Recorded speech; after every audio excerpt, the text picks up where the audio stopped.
Nandiyan na yun sa natural law. Ang itinanim, aanihin. So kung gusto mong mag-ani ng masaya, magtanim ka ng nakakapagpasaya.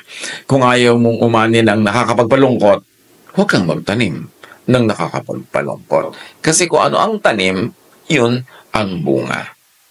May magtatanong na naman, bakit po puro kagandahan ang ginawa niya, pero ang naging bunga, hindi rin maganda. Nangyayari nga kuminsan yung time and chance.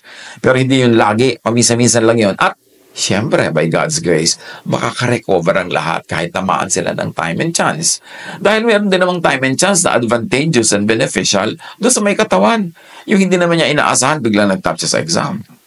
Yung ang pabayaan niya sa katawan, pero biglang malusog pa rin ang ending niya. May ganun pa rin. So, hindi mo alam. Kaya sabi, hindi daw natin alam kung ano mangyayari bukas.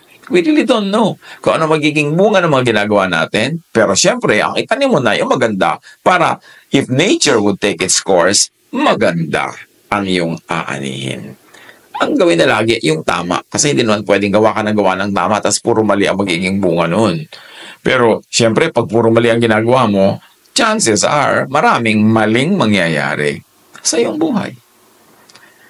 Gawin daw ang kagustuhan, yung kaakit-akit. Huwag puro pagpipigil. Huwag natin laging pigilin natin sarili at huwag natin laging pigilin natin kapwa. Kasi minsan lang sila maging bata. Marami naman kasi mga magulang, gusto nila yung bata ang behavior pang matanda. Kahit sa churches, ang dami-daming churches na yung youth, may youth activity, pero ang lahat ng kilos, lahat ng gagawin, lahat ng methods, pang matanda. Kaya dapat din nating igalang kung ano yung edad ng tao kasi sa edad na yon nagtakda ang Diyos ng mga mai-enjoy niya na hindi na niya pwedeng ma-enjoy sa ibang age bracket. So huwag sayangin ang panahon, enjoy what can be enjoyed at every period and bracket of life at itanim ang dapat itanim para anihin ang dapat anihin.